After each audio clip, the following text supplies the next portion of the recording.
Hey, welcome, ladies and gents. It's David's time. And yes, I've been thinking.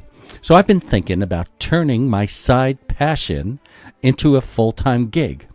So I called my go-to guy, Eric Rosenberg, to help me do it. Now, a little about Eric. So he's a finance, travel, and technology writer in Ventura, California. He is a former bank manager and corporate finance and accounting professional, listen to this, who left his day job in 2016 to take his online side hustle full time. Side hustle, you say? Yes, that's it, side hustle. So that's what we'll yak about today.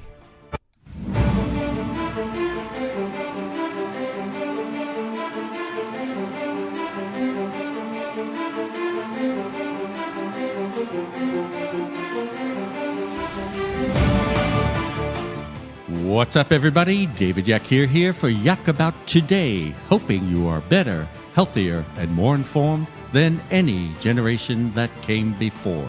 So if the years 46 to 64 mean something to you, then this is the place you want to be. Now put your headphones on, go for a run, and listen to what we yak about today. Okay, as promised, it's David Yakir. You're listening to Yak About Today, and I promised you Eric Rosenberg. He's the great writer, speaker, and self-employment guru, which a lot of people in my audience are going to be thrilled about. I want to welcome you, Eric, and thanks so much for being on. Thank you so much for having me. I'm excited to be here. Okay, so let me start off because it's something that I think that my audience will find interesting. And that is during the Great Recession in 2008, a lot of people were laid off. And a lot of people in their 50s, 55, 60, who haven't completed their career before retirement, right, were laid off or pushed out of the market, and they have trouble coming back in, right? So this is really important to them because one of the things that they would like to do is learn how to be self-employed, how to start their own businesses, and how to look at it. So that's why I'm really interested in you coming. But I do want to start off with a quote, which maybe will lead you to tell us your background. It's something on your website that I really found interesting. And I love the humor behind it, by the way, when you said, "So, like any responsible dad with a 6-month-old daughter at home, I quit my job. Sold my house and moved somewhere more expensive. And it worked out great." Okay, you got to tell the story now. Yes, that is the story of how I quit my job and became full-time self-employed. And it's one of those stories, like most good self-employment stories. I was 8 years of hard work that no one heard about, and all of a sudden an overnight success. And that was the overnight success moment right there. So it started way back when I was actually I was a staff member at a summer camp, at a Boy Scout camp. And I was there the first summer we had high-speed internet in the office, and I was the guy running the office. So I was making sure all the troops paid their bills, all those important admin things you do at a Boy Scout camp. But that also gave me a lot of downtime in between collecting bills and managing schedules. And I started a little blog on my laptop that I'd had for college back then. And that little blog grew over time into something that in 2008 became a personal finance blog. That's when I founded it. It's turning 10 this October, now called Personal Profitability. And through that, I was just trying to help people with their money. I had a finance degree. I'd never been in debt. And I was the guy at the bank approving mortgages in 2007, right as the economy started to unravel there. It's your fault. And it's all your fault. I think it wasn't my personal fault. It was my boss's fault. Okay. Okay. Yeah, so I had all this inside knowledge, and I started blogging about it and going to these financial blogging conferences every year. And one year a company came up to me and said, "Eric, we love what you're writing on your site. Would you write on our site? We'll pay you." I said, heck yeah, pay me. I'll write whatever you want. That sounds amazing. And it all really grew from there. It turned from that little fateful meeting into a $40,000 side income in 2015. And that gave me the confidence that in 2016, I was able to, as you just quoted me with the 6-month-old daughter, pull the plug on my day job and move down to Southern California. And I've been self-employed here ever since. But it all started as that little side hustle, that little blog. And who would have known 10 years ago that that would have led to a six-figure income today? But that's where it all started, just from that little kernel of hard work. That's great. So there's two questions that come out of that, I think. One is, you must have had some writing experience. Were you particularly brilliant as a student, as a writer, or is this something that you sort of picked up, later? It was a developed skill. Actually, if you'd told me in high school I was going to be a writer for a living, I would have laughed in your face. I would have never thought that would have been the case. And even I can think of my sophomore year English teacher. She probably would have laughed at you too. But I was lucky to have two really wonderful teachers the next 2 years, my junior and senior years in high school. And I did particularly well on the writing section of the SAT-2 test. If you knew anyone who had to take that, they existed for a short period of time. So I seem to have had some natural writing skill, but I never would have thought to apply it to a career. I went to business school. I actually have 2 finance degrees. So I was working in spreadsheets in gray cubicles for 10 years. And the writing was just something I enjoyed. It was just a hobby. And I find, like any other skill, writing is something you can get better at when you practice.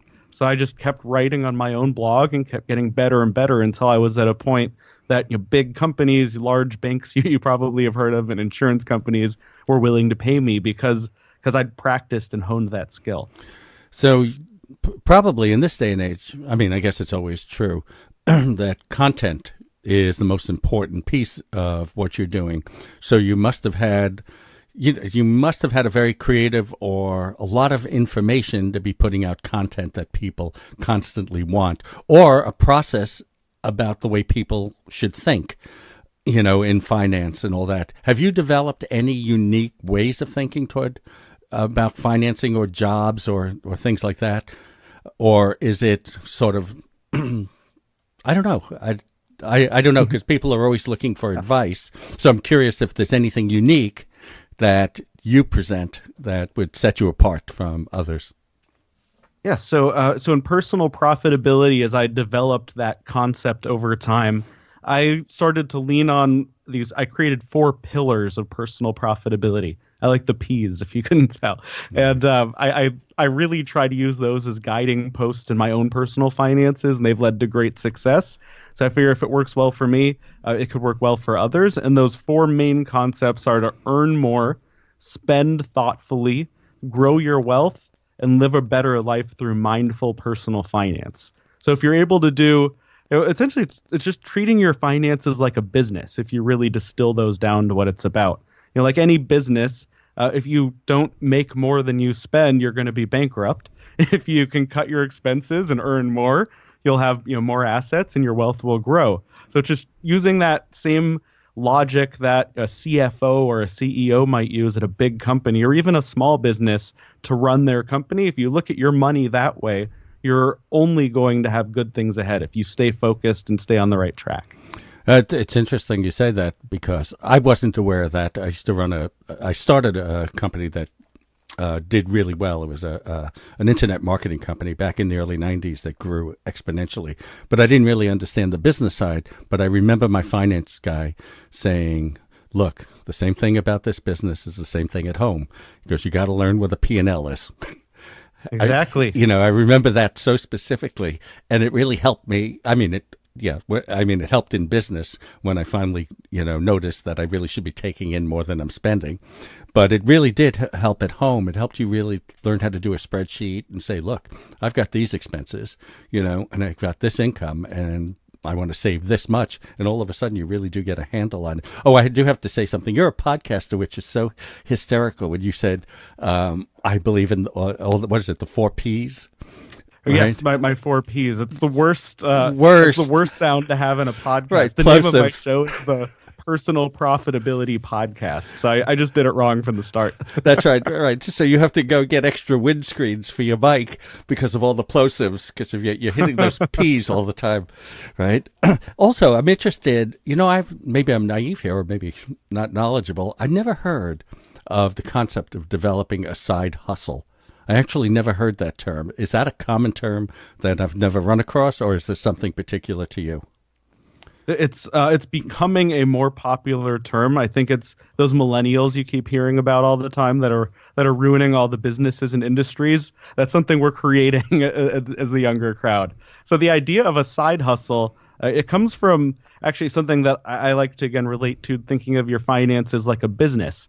So if you as you're working in your regular job, most people will make most of their income from their life from a primary employment. But if you think of yourself as a business, you're providing your employer a service, and in return, they give you your paycheck and your benefits. But a business wouldn't survive with just one customer. Businesses need multiple customers. That way, if you have one customer that's your biggest customer and they leave, the whole business doesn't go out of business. And that's what happens when people get laid off. It's like going out of business. So what a side hustle does is it adds other income streams to your life. And for a lot of people that might be driving a rideshare car like an Uber or a Lyft. It could be maybe something that you create an art or a craft and you sell it online on a site like Etsy or another marketplace. Maybe you have a knack for buying things at a cheap deal and you can buy things wholesale and sell them on eBay or Amazon for a profit. There's lots of different ways we can create these side income streams. But what is so great about them with the side hustle, let's say someday you do lose that primary income. Like we started this interview off talking about back in 2008 when so many people lost their jobs. If you had a second income stream or even a third income stream, you wouldn't be so worried when that main one goes away. So that's why side hustles, I think, are so important. And it's not just like a second job. It's not saying, you have your job during the day and then at night I'll go, clock in at another job. Now, a side hustle should be something that you own and something you control, ideally an asset that will ultimately pay you when you're not working on it. So it becomes something that's not hours for dollars, but something that scales. All right, Eric, we're going to take a station break now. And I have a question for you that you must have, and you'll answer it when we come back. You must have developed some tricks to have moved so fast. I think you did sort of in 5 months a 5-figure income. So maybe you can share some of those tricks when we come back. Absolutely. It'd be my pleasure. All right. I'm David Yakir. I'm here with Eric Rosenberg, and you're listening to Yak About Today. See you on the other side. I want to take a moment to talk to you about New Vision Eye Center. For the last couple of years, they've been a sponsor of this show, and I couldn't be prouder. I've met so many people that have walked up to me and thanked me for recommending them.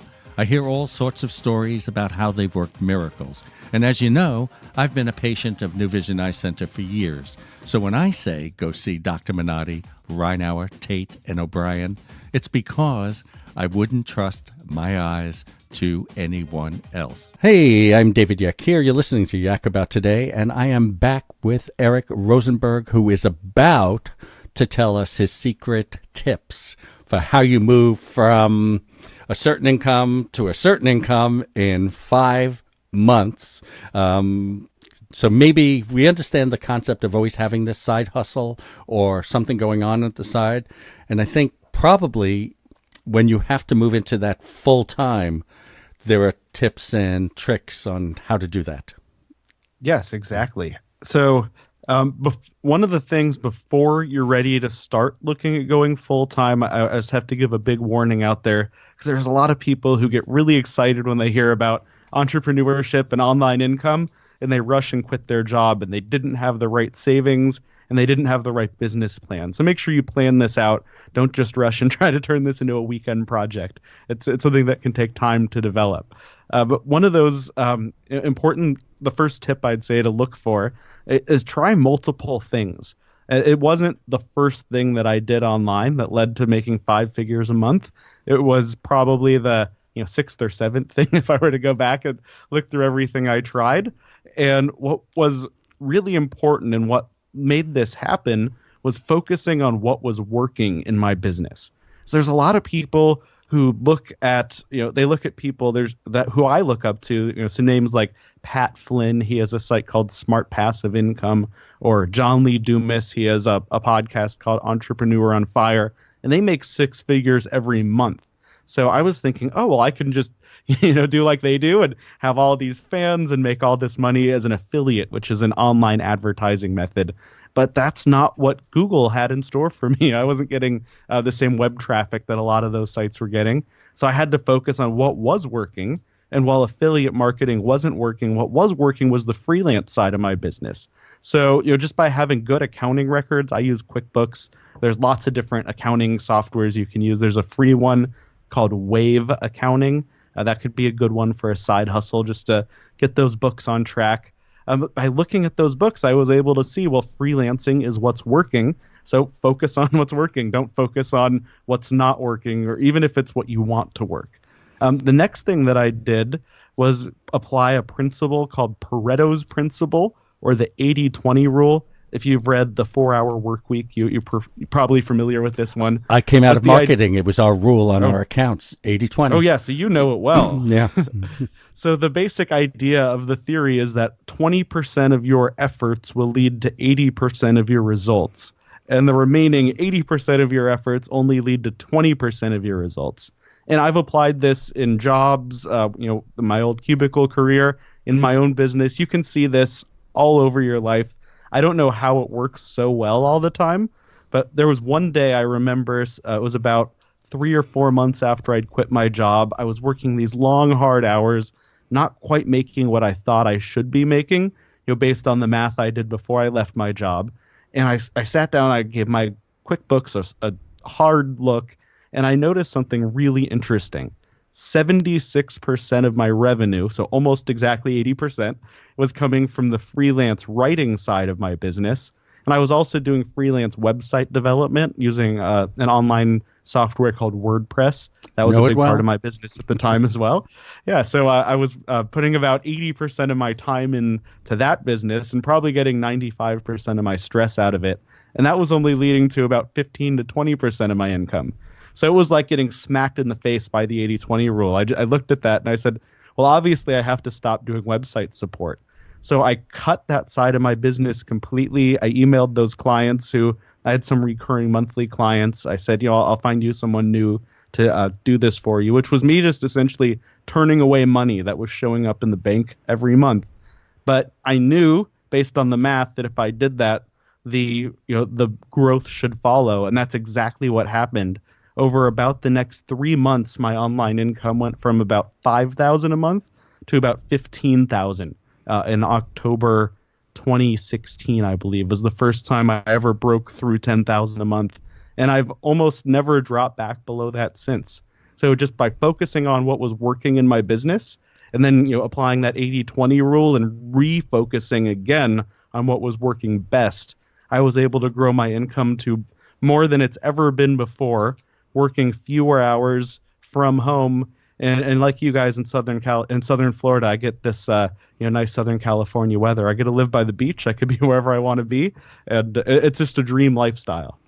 It's interesting. So, sort of taking a little detour based on what you were just saying, working from home and freelancing and that type of thing definitely has its benefits. But a lot of people, think that they work much harder at their business, or maybe longer hours, as opposed to sort of the 9-to-5 slog they did when they were in the business world.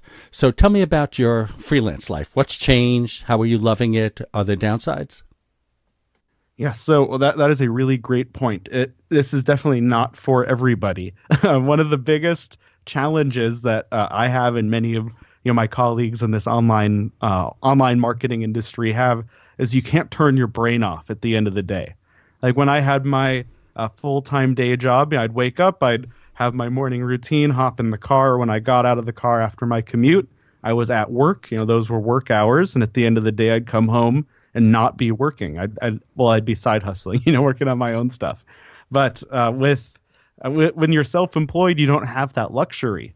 And when you're freelancing, specifically, you're not making money unless you're working. So I know that there are some days that I will probably make $2,000, and then there are days like yesterday where I only make $100. So there's a lot of income volatility, and if you're not really motivated to stay focused, you have to know yourself and know. I know that I have 2 kids in the house a lot of the day. I could walk around the corner, leave the office, and put my feet up and watch Star Wars or something. I'm a big Star Wars fan. Or I could go play out in the backyard with my kids. Or there's a million things I could be doing that are not going to be working and making me money. So I have to know that during certain times of the day, and sometimes when it's not the work day, sometimes I'll be on a vacation and I'll have to jump on the computer and do a little work. That is something that definitely happens.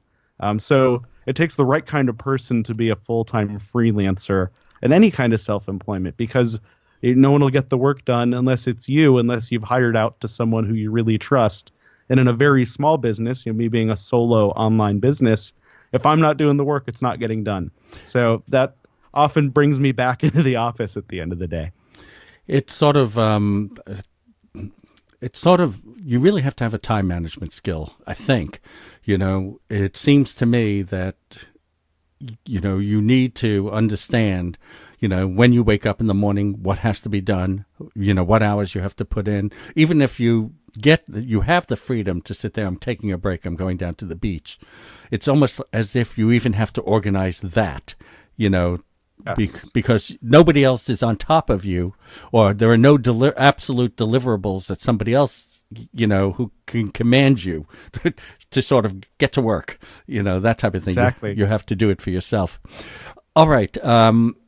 Eric, just hold on there.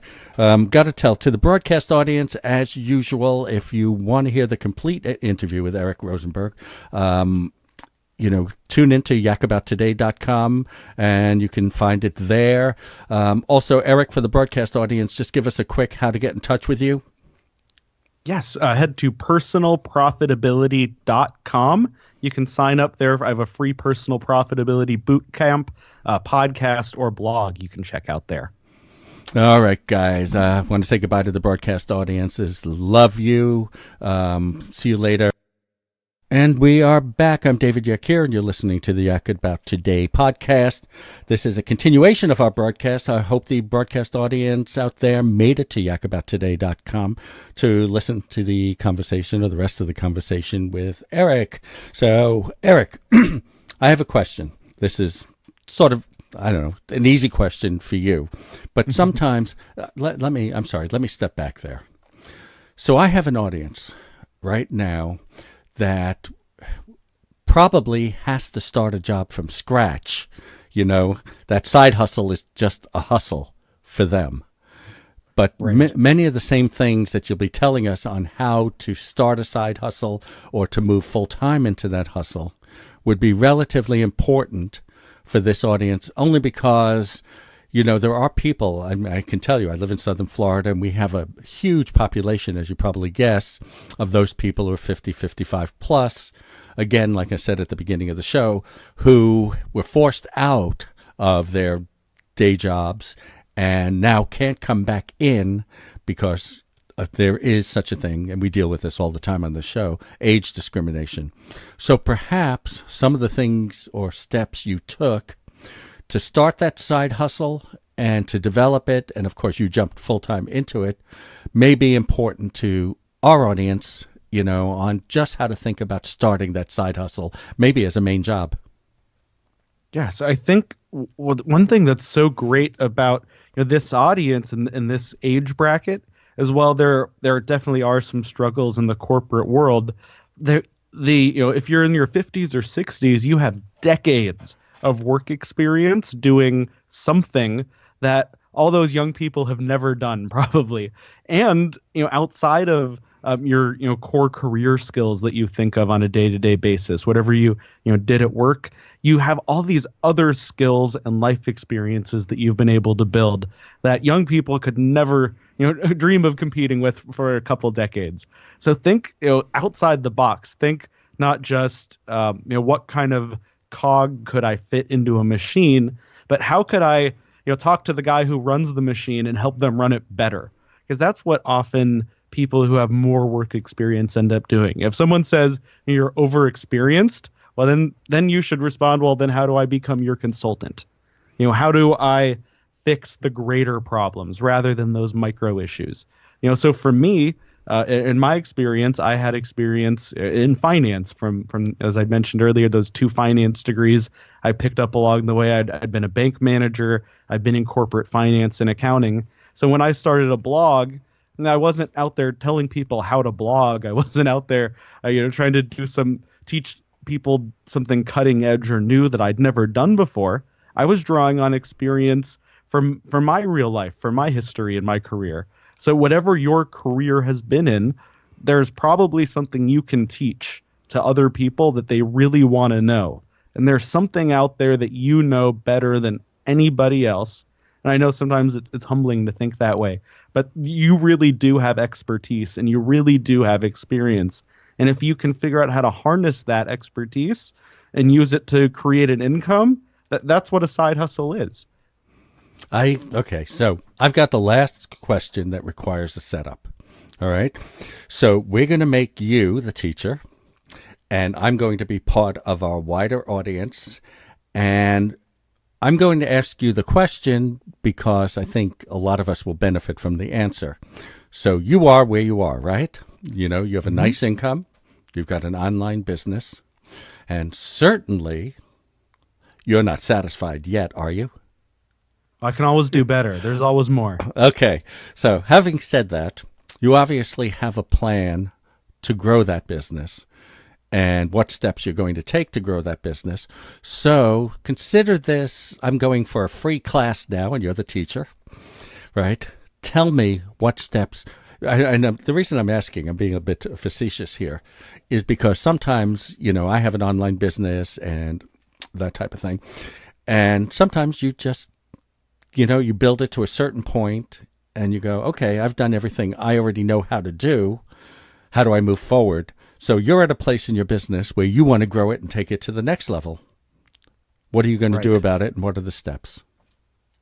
I'm actually looking up on my wall right now. I've written this out. It's a course I plan to create that I haven't created yet. So I'm glad you're asking. This is a fun one. And it actually kind of takes me back to a conversation I had over a series of years with my wife's uncle. He was a very successful CEO of a company you have all heard of, actually based in South Florida. But I don't know if he wants to be on the radio mention this, so I'm not going to say who. But he was a successful CEO, and when I was in my gray cubicle days, I said, Uncle Dave, what do I do to get that success in my career that you've had in your career? And he said, well, you should either be making something or selling something. So that's what I started doing, right? That's what I do as a freelancer. I'm both making and selling. And I think that's actually some good advice at that. Well, there's lots of career paths you can do well when you're not doing either of those. If you're the maker or the seller, you're at a clutch point in any organization where they need you there. So I got to that point. I'm making 6 figures, relying on my own income as a maker and a seller. And I said, all right, Uncle Dave, what's the next step for someone who's done what I did? And he said, well, does it scale? So that's actually the next big focal point for someone who has an online business where it feels like you've hit that plateau. And in any business where you're doing something that's dollars for hours, which is essentially what I'm doing as a freelancer, it's something that I can't create 2 articles in the same number of hours. There's a certain limit that you'll hit. So what scales? So that's actually the next step that I'm doing, is building different things that scale, leveraging the income I have today. So I've been, fortunate to be able to build this business that I do have a little bit of extra money every month. So I'm covering all my living expenses, saving for retirement, everything else. And then I'm able to take a little bit of money every month and invest it. And I'm building a couple different products. I'll share the 2 that I'm working on hardest right now. One is called Community Sharer. It is an app that'll run online to help people like me and to help people who run conferences and things like that reshare other content created online from other content creators. And that's something that'll be based on a subscription model. So it doesn't matter if I'm asleep, someone would be able to sign up, pay, and become a customer. I'm working on a similar type product called Mastermind Hunt. That's at mastermindhunt.com with 2 partners. So that one, I'm not a solo effort, but it's the same type of idea. It's something that people can come together, they can sign up and pay for something online when I'm not sitting behind the keyboard working. So by the roadmap that I've essentially taken is you start with the day job, you start working for someone else, then you shift to the point where you can work for yourself and you can control your hours and your dollars a little more. And now I'm shifting to the next phase where I'm taking some of those hours and some of those dollars to build the scalable business. So that's the next step on the journey. That's fantastic. I mean, it's interesting. I remember the one bit of advice I got, who also happened to have been an uncle, was at a certain point you can't produce, you can only produce enough, right? And that's when you decide to be making your money off the backs of other people. Right. Yeah. It's if you're working.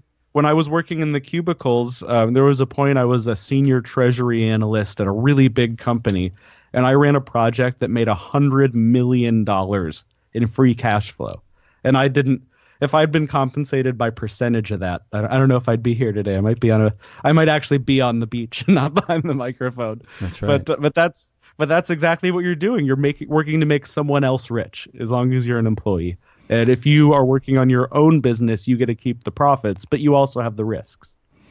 Eric, you are great, and you're really terribly bright and informative about this, and I think my audience is going to love this. I certainly did. And,